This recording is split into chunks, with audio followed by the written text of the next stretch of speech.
this video, we are going to address questions number 1 and number 2 on your practice exam. Specifically, we are looking at proving some statements that are among the most important facts you need to know about parallelograms and, in general, quadrilaterals. Basically, if you have a parallelogram, opposite sides are the same, opposite angles are the same. Proof number 1 and proof number 2 are why. And so that's where we are going to get started. Question 1, draw a parallelogram. Label the vertices A, B, C, D. Okay, so we'll start there. Here's parallelogram. And we can label the vertices A, B, C, D. As we've discussed previously, we know that they have to be put in order. Since we were told A, B, C, D, we're going to put them in order to create parallelogram A, B, C, D. Continuing further, we were asked, draw the diagonal BD and label the angles along the diagonal 1, 2, 3, 4. So we've got 1, 2, 3, and 4. Of course, we know that there are other ways that we could have numbered them. We're just going to go with this particular one. Okay, so since we're doing a proof, where do we start? The given. Okay, so ABCD is a parallelogram.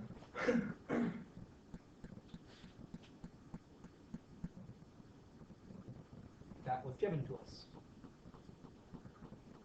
Well, what does a parallelogram do for you? What is a parallelogram? Remember, a parallelogram has opposite sides are parallel, both opposite sides. So we would have the top is parallel to the bottom, the left is parallel to the right. And so we'll put both of those things down. AB is parallel to CD. AD is parallel to CB. I should bring this piece down so it fits a little bit better.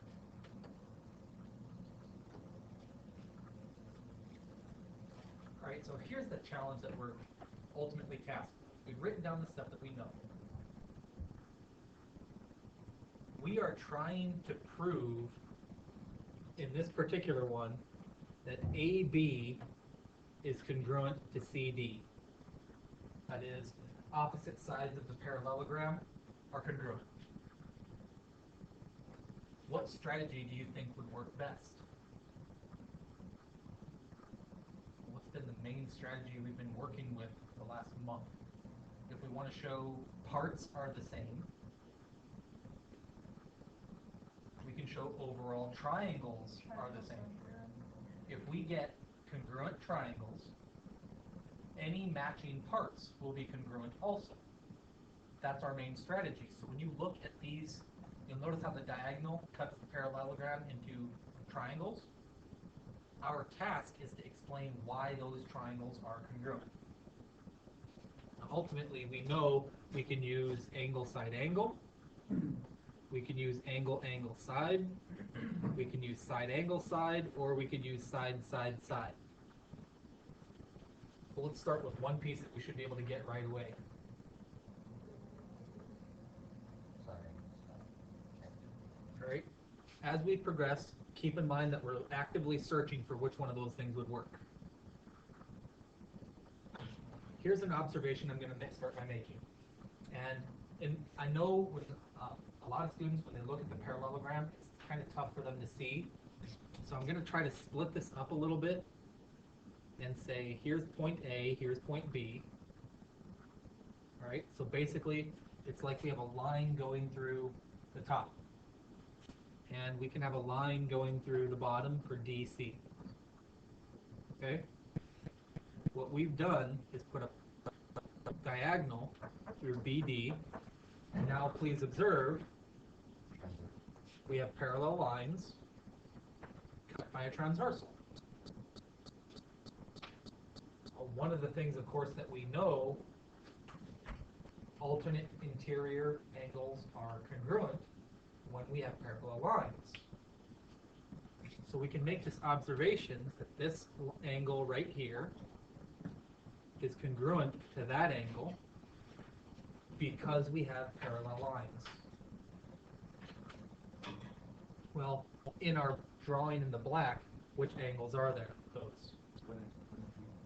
Okay, so we've got angle 1 is congruent to angle 3 because parallel lines tell us alternate interior angles are congruent. And I'm putting this thing in parentheses just so that we can make certain that we're seeing the information. This one is using the fact that the top AB is parallel to the bottom CD. I want to stress that particular point.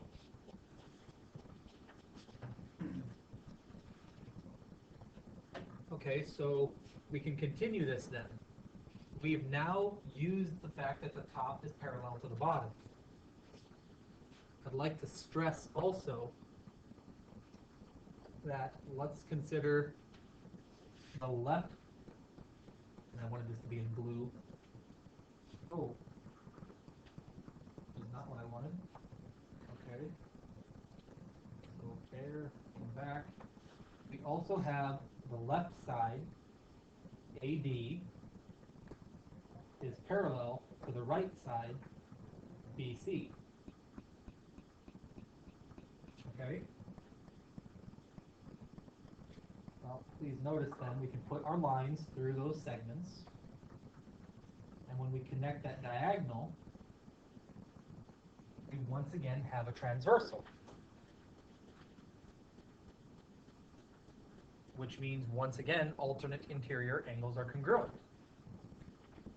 Well, in this one, angle 2 is congruent with angle 4. Thus, we can put this piece down, and it's using the same theorem. Parallel lines give you alternate interior angles are congruent. But I do want to stress this is using a different set of parallels. This is the main reason why we need the parallelogram, because the parallelogram is what gives you two sets of parallels, giving you two pairs of congruent angles, because we now have 1 is congruent to 3, 2 is congruent to 4, which gives us two pairs of angles. So which would make more sense? Should we go after angle, side, angle? Or should we go after angle, angle, side? Either way, if we get a pair of sides congruent, we're good to go. So where do we get a pair of congruent sides?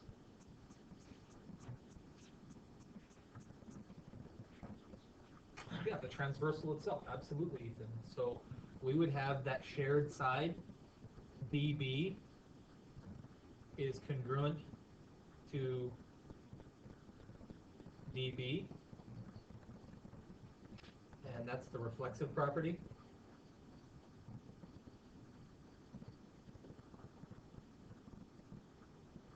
Actually, for this particular one, we need to backtrack on this a second.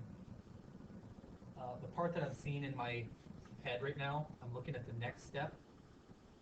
After we apply angle, side, angle, we're going to get triangle, and I'm looking at the top one, triangle ABD is congruent to triangle. What are the matching letters?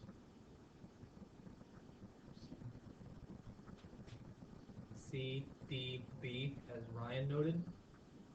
we have to be careful because it's not matching BD with BD. Because when we use motion, this is not a piece where a reflection is going to just flip this piece over and make them match up. It's actually a rotation around the center that's going to make them match up. And we can identify that because of right here. 1 and 3 are the corresponding angles, the congruent corresponding angles. So that's letter B with letter D needing to match up. That's why I've got position 2 matching position 2. Well, you notice how it says BD here and DB? The letters are backwards order. Well, in this step number 5, it says DB and DB with the same order. It would be better if we had them in backwards order like we would need down here.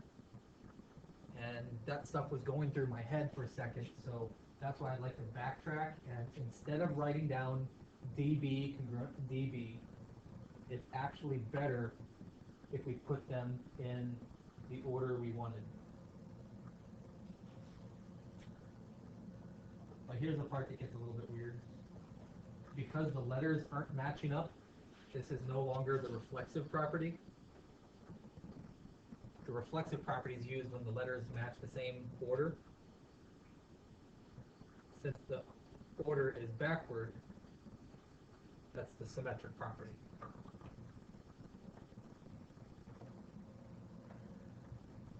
Ultimately, though, they do both come from having a shared side. That shared side is how they know we're congruent.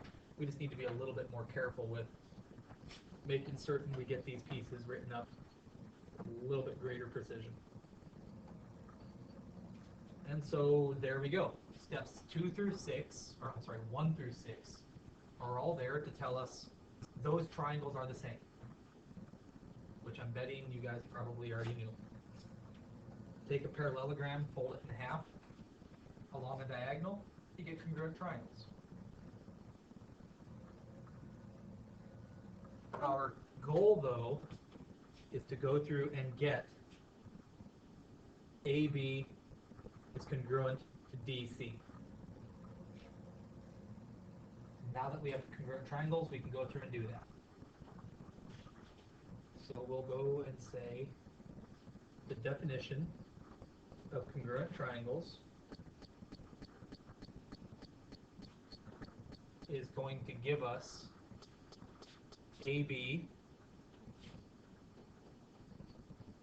congruent to CD.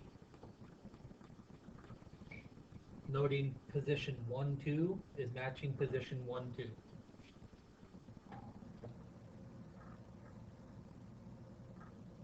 But we weren't trying to get AB is congruent to CD. We wanted AB is congruent to DC. So to continue that part, we have to have CD is congruent to DC. And you notice how we just flipped the letters around? Well, we've already used that one, flipping the letters we saw in step number 5. That's the symmetric property.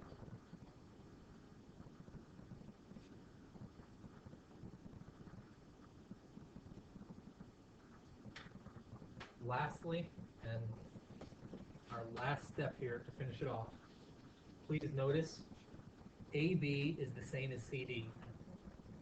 CD is the same as DC. Basically, you see how this forms like a little bridge? A connects to C, C connects to D. Well, this structure in lines 7 and 8 allow us to cut out the middleman and say AB is congruent to DC. We discussed before that's the transitive property. And so we have finished this proof number 1.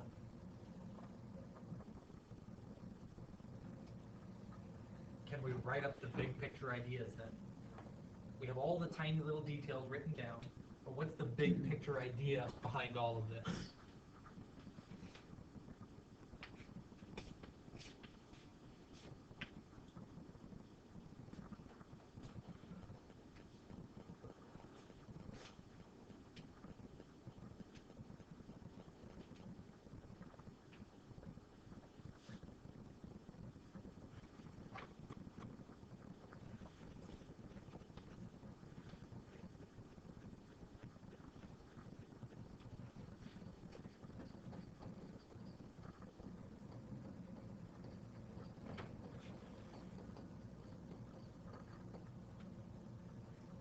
Okay, we have a parallelogram.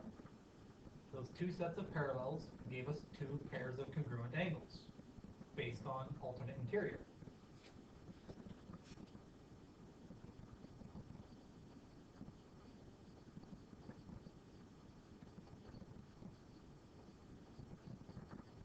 That shared side, which is the diagonal, is what sets up angle side angle, which gives us triangle ABD is congruent to triangle CDB.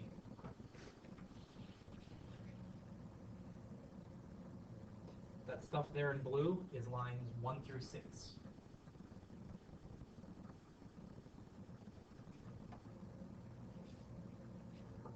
To finish this off then, all that says the triangles are congruent.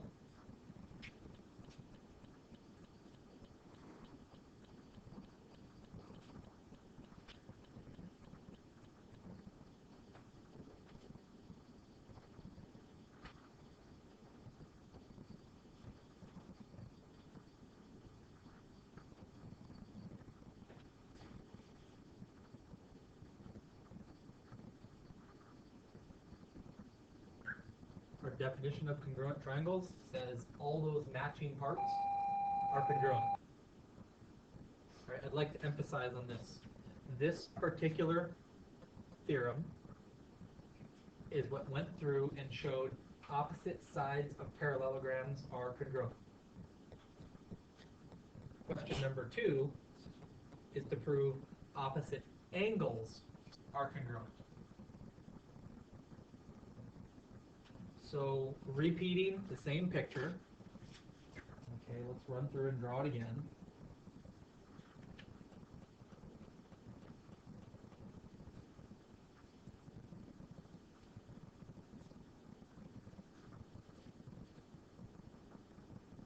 Okay, redraw the picture, we've got that. Our task is to explain why is angle A the same as angle C?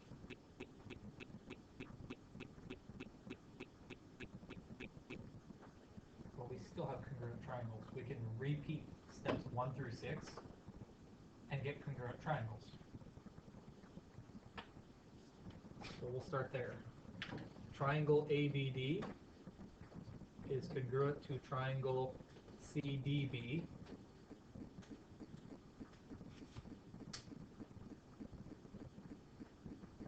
And it's the exact same stuff.